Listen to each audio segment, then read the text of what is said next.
నిజామాబాద్ జిల్లా ఇందల్వాయి మండలం ఏకలవ్య పాఠశాలలో 9వ తరగతి చదువుతున్న రామ్ చరణ్ వయసు 15 సంవత్సరాలనే యువకుడు స్కూల్లో ఫ్యాన్కు ఉరేసుకుని ఆత్మహత్య చేసుకున్నాడు. రామ్ చరణ్ ఆఫీజాబాద్ జిల్లా చెందిన వ్యక్తిగా విద్యార్థి మృతికి గల వివరాలు ఇలా ఉన్నాయి.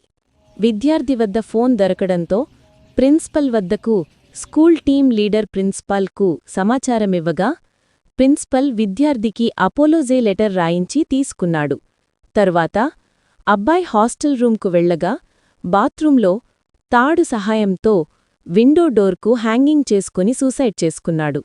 విద్యార్థులు బాత్రూంలో చూసిన వెంటనే స్కూల్ వాచ్మ్యాన్కు సమాచారమివ్వగా వాచ్మ్యాన్ మరియు విద్యార్థులు కలిసి ఉరివేసుకున్న తాడును తొలగించి జిల్లా కేంద్రంకు ఆసుపత్రికి తీసుకెళ్తుండగా మృతి చెందినట్లు తెలిపారు.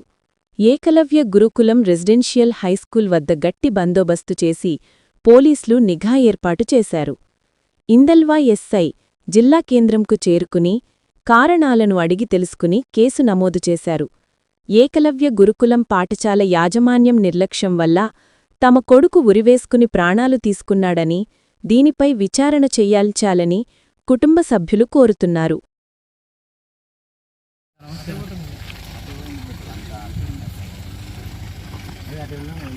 ఎవరో వస్తే సెకండ్ ఇట్లా చెప్పాలని చెప్తాం కదా, అట్లా మనకు మ్యాన్పులేట్ చేశారు వీళ్ళకి.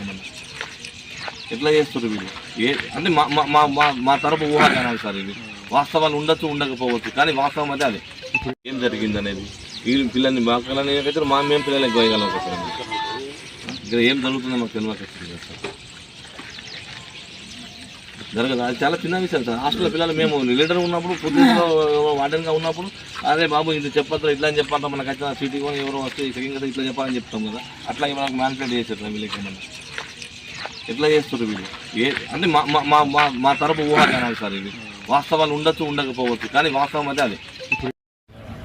ఈ మోడల్ స్కూల్ ఏకలవ్య మోడల్ స్కూల్లో మా బాబు గత 4 సంవత్సరాలు ఇక్కడే చదువుకుంటున్నాడు.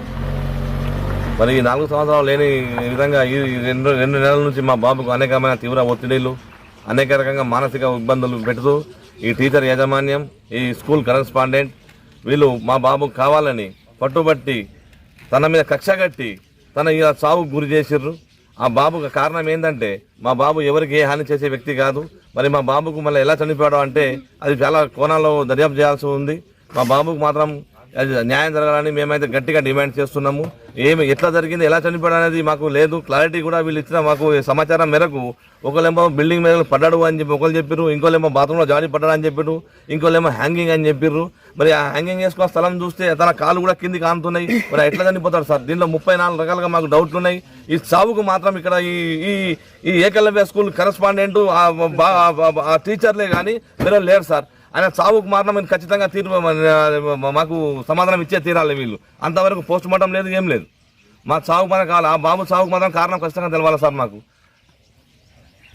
సో ట్రైబల్ వెల్ఫేర్ నిన్న ఒక 9th క్లాస్ పిల్లాడు రామ్ చరణ్ అని చెప్పేసి 9th క్లాస్ ఏ సెక్షను 7:32 నాకు ఫోన్ వచ్చింది అది ప్రిన్సిపాల్ నుంచి. సార్ ఇట్లా పిల్లాడు సూసైడ్ చేసుకున్నాడు, ఏంటి కారణం అని చెప్పలేదు, కానీ మామూలుగా తీసుకొని వచ్చినాం సార్ మేము ఇది అంబులెన్స్లో ఇక్కడ హాస్పిటల్లో ప్రతిభా హాస్పిటల్లో జాయిన్ చేశామని చెప్పేసి అన్నారు సార్. ఇది జరిగినటువంటిది. పూర్వపురాలు ఏంటనేది ఎంక్వైరీ చేస్తున్నాను నేను. వచ్చిన తర్వాత ఇదంతా కూడా హైయర్ అథారిటీకి ఇన్ఫర్మేషన్ ఇవ్వడానికి